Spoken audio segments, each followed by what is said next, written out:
Hello, my name's Philip Hillman, and I'd like to welcome you to this QX podcast, one of a series of podcasts that we're doing on the living sectors, and we're calling the series Room to Grow. Today, I'm delighted to have Teddy Leatherman from JLL join us. Teddy's based in Dallas. Teddy, perhaps you could just introduce yourself for the benefit of our listeners and watchers. Yes, I'd love to. And what your listeners probably don't know, Philip, is that you and I used to be colleagues. So it's an honor and a privilege to be on this podcast today. Hello, everyone. My name is Teddy Leatherman. As Philip mentioned, I'm based in Dallas, Texas, and I lead JLL's U.S. student housing platform.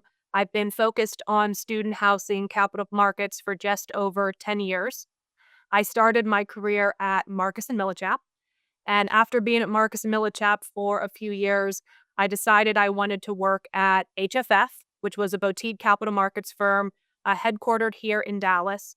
So I called the CEO, Mark Gibson, 12 times. And he finally said, someone's got to give this girl a job because she won't leave me alone. So I was lucky enough that they hired me. And now I lead our U.S. student housing platform. We were acquired by JLL about 6 years ago. So I've been with the HFF, now JLL family, for almost 10 years. And I think I can honestly say that HFF acquisition was quite transformative in the States, and particularly as regards student housing and the living sectors, because a lot of expertise and experience was It certainly was. Well, as you know, JLL had student housing teams in Europe and Asia Pacific, but no one in the US. So our team was really easily able to mold into the global PBSA platform. right.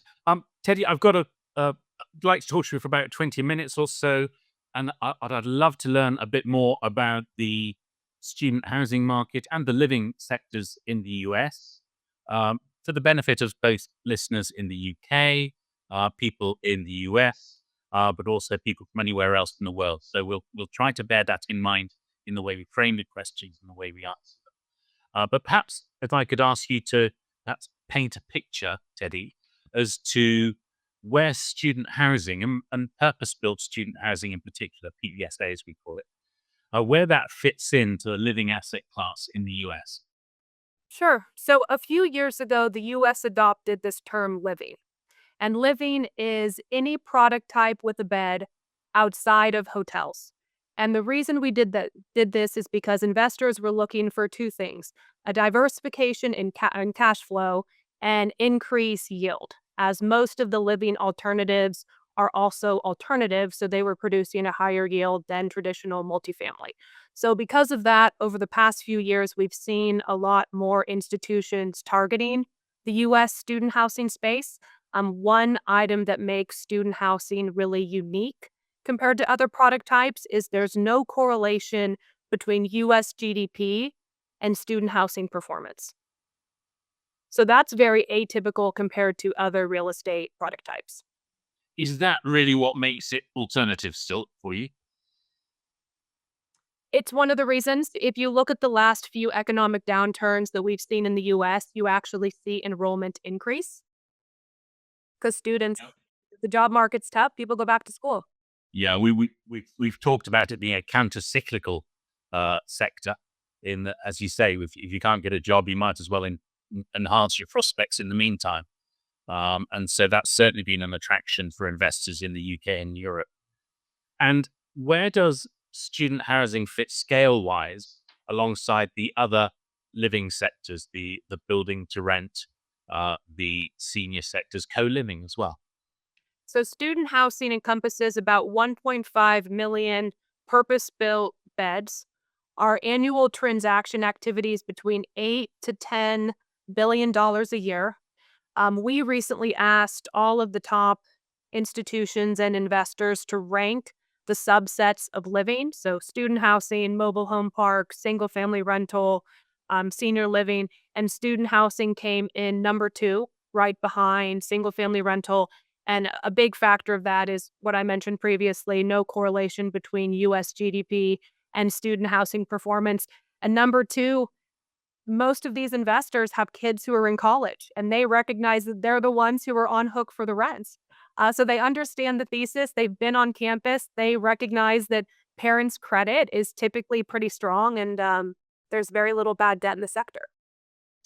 And in the sector in the States, what are we seeing as regards occupancy levels and rental growth, those key parameters that investors look at? Yep. So we're rounding out leasing for the 25-26 academic year. It looks like we're going to top out at about 4% rent growth.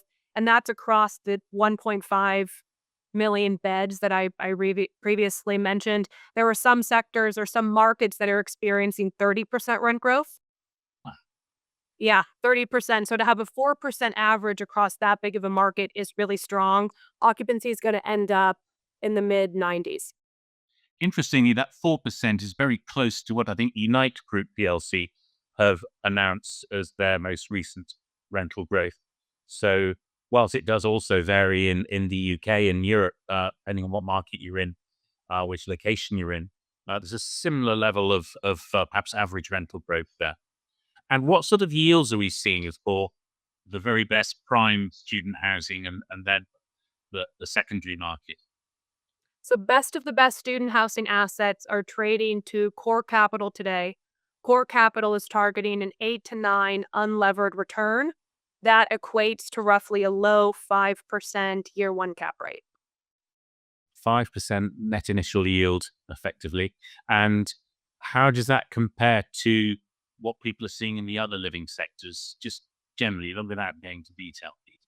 So what's interesting is right now, student housing, the best of the best student housing. So I'm talking about maybe 10 markets in the country, and there's probably one or two assets within those specific markets that are trading at this type of a yield.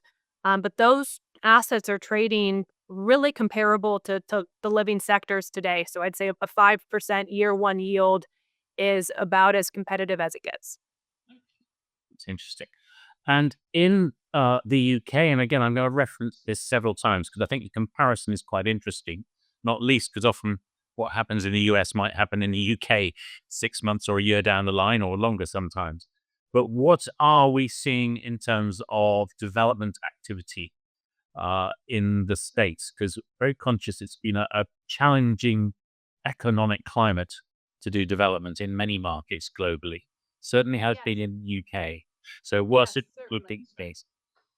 So what's interesting is, as we all know, interest rates have been rising, which means that in order to make a development returns pencil, you have to hit a much higher yield than you needed to 2 years ago.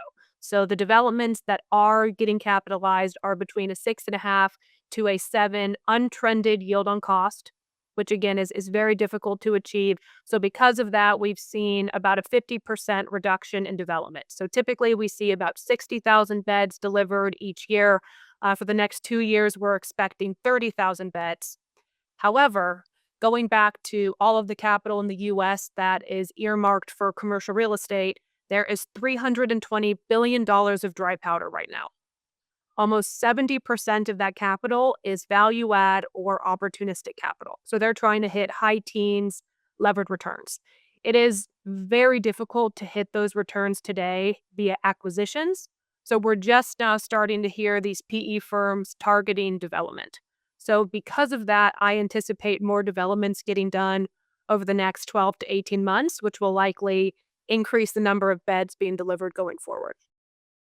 In the acquisitions market in the UK and in Europe, we're beginning to see it too. Um, there's been a big role played by what we call the consolidators. That is, those companies who already have a significant portfolio who are going around swallowing up the smaller portfolios of the independents or the perhaps the PE firm that had a built up a small portfolio, reaches stability, and then they exit, and then these consolidators come along and add that to their portfolios. Is that something that we're seeing happening in the States? It's something that I anticipate happening. So I have recently been working with our M&A team based out of New York, and we've been speaking to all of these large consolidators, as you called them, who we know are looking to buy operating companies, as well as the smaller companies who don't have quite as much AUM, don't have quite as much cash flow or economies of scale, who might be open to being acquired. So, yes, I do expect some consolidation in the US. I also think you're going to see more consolidation globally. So, outside of the Australians, we're also seeing a lot of capital coming from the UK, which is why I was in London earlier this year. We're also seeing quite a bit of capital coming from Canada as well as Japan. And in Canada, is that pension funds like the CPPIB, or is it more private equity money? It's more pension plans. CPPIB is a large owner already in US student housing, but I would say a lot of their peers are now looking to enter the US student housing space. Okay, that's interesting. And the trend is there an increasing trend in the amount of capital that is available to the sector at the moment? Absolutely. So it's been very difficult to deploy capital over the past 12 to 18 months, just given where interest rates are. And there's been a bit of a gap on pricing between buyer and seller. So I don't remember the exact stat, but this time last year it was, somewhere around high 200s billions of dry powder. Now we're at 320. That's a lot of money. And at some point it's going to have to get deployed. And so that's why you're seeing investors getting more creative. As I mentioned previously, they're pivoting from acquisitions to development. We're seeing a lot of groups looking at pref equity, just any creative structure they can come up with to get capital out. So they're not necessarily buying a seed portfolio and then adding to it with acquisitions organically and also developing it. They're actually coming straight in and developing, are they, some of these people? The ones who are already in the space, yes, you're typically not going to see a first time investor targeting development. The foreign capital groups are definitely looking for a seed portfolio. I think a lot of them would like there to be some diversification between acquisitions and development for an outsized yield. And is there now a lot of choice available as regards what we might call third party managers, people who will operate for you for a fee and they'll be operating for numerous different capital partners? Yes, there are many domestic third party operators. Some are owner operators, some are straight third party managers. And is there a lot of pressure at the moment on net operating income? It's one of the headwinds that we're seeing certainly in the UK market. That with cost of living inflation, it's been quite a challenge to try and keep a lid on some of these operational costs. And of course, in development, that literally gone through the roof. So, are you seeing operators able to utilize modern AI and things like that to get costs down? Certainly. So most of these funds are in fundraising mode, which has been very difficult for the past 18 to 24 months. And so they need to show a positive return to get this direct capital to reinvest into their funds. So with increase in insurance cost and taxes and interest rates, we've seen operators get really granular with operating expenses as well as other ways to boost other income in order to increase NOI. A positive we've seen here in the US in the last couple months is we've seen some relief on insurance. So many of my top clients in the US have said they've seen between 15 to 20% decreases in insurance. We haven't seen that in a few years. So that's a huge reprieve for net operating income. In terms of the actual product itself, that time I came over to Dallas, most of the student housing that had been developed in the States seemed to be 3, 4 story stick, as it was called, timber frame on fairly cheap land somewhere near the university.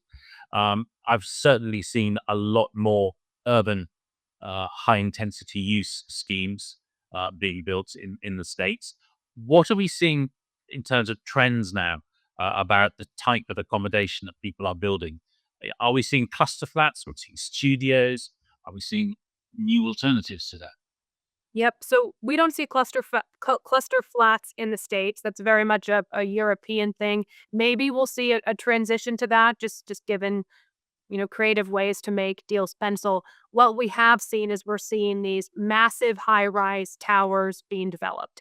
And the reason being is the number one amenity the students want is walkability. So they want to be adjacent to campus. There are very few sites now that are adjacent to campus, and the ones that are they're a postage stamp. They're teeny, and so they have to go up in order to make the development pencil. And so a lot of times they're doing double occupancy bedrooms, which is new to a lot of the markets here in the US. So it's very, very high density.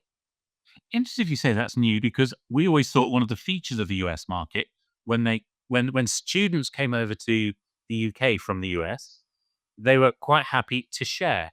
And quite a lot of schemes that were aimed at US students were shared rooms. Whereas in the UK students and European students would not normally really be happy with that. So you're saying actually sharing is relatively new in the US market, and but it's becoming increasingly common. So we've always seen double occupancy or room sharing in the urban markets like Los Angeles, New York, Miami. We're starting to see it now in other markets where they're just developers are looking for density. So I would say it's not new to the US, but it's new to non-urban markets. And again, terminology difference here, but we talk about en-suite accommodation. I remember talking about bed bath parity at conferences in the States. So, do you still have bed bath parity? Is that the norm, or are people saving money, keeping costs down by having several students sharing facilities? It's very much the norm. Students want their own bedroom and typically their own bathroom. And they want a car parking space too. Is that still the case? Very much market dependent. Some markets don't need parking. Some markets need a lot of parking. So it very much varies by market. Again, the contrast there within the UK, there's hardly any parking. The local authorities always try and stop there being any parking. Can I just ask about universities? Are they increasingly working in partnership with the developers and operators? Not the off-campus student housing space. There's always going to be some level of on-campus development. We continue to see enrollment increase in the US. Typically, universities like freshmen to live on campus, and their current infrastructure can't hold the entire freshman class. And so they're partnering with third-party developers to develop on campus. That isn't typically seen in the off-campus student housing space. US has been a top destination internationally for international students, overseas students. We've been seeing a bit in the press about some hiccups to that due to government action. Tell me, what's the picture in terms of international student numbers? That even if they are being stopped at Harvard or they were being stopped at Harvard, it's still a significant tranche of students who are traveling to the US, isn't it? So the entire US student body is made up of about 6% international students. So it's actually one of the lowest in the world. It is. And yet It it's is. still the top destinations. It So is. you're But sensitive to it, aren't you? In other words, any fluctuations in global uh, travel for students, you will yes. suffer less. Yes, you're correct. And it's very much heavily weighted to the Ivy Leagues and select private schools that have very low acceptance rates. They're all sub 10%. And so if there is a lack of international students, which it's still too soon to tell if that's going to be the case, we'll know in the next month or so. Those universities can widen their acceptance rate by 1%, and they're going to easily fill it domestically. Yes, our universities in the UK don't have that same resilience. They're very reliant on those international students economically. Yeah. What do you think your future holds, Teddy, as we sort of wrap this up? Do you think 5 years from now, 10 years from now, do you paint a picture as to what the sector will look like in the States? I think you're gonna continue to see consolidation of operators, and you're already seeing more capital targeting the best of the best operators within the US, where you're gonna continue to see the large companies merge or purchase smaller operators and operating companies. I also think you're gonna see more collaboration globally. So I think you're gonna see these large companies expand to other markets, especially in this day and age. Being a college student is very much foreign. You know, you can go to study abroad, you can go to London for 4 years of college if you'd like. it just makes sense for the investors to react the same way. Teddy, it's been an absolute pleasure. Thank you so much for sharing these insights on the market in the US. Thank you very much. Thank you.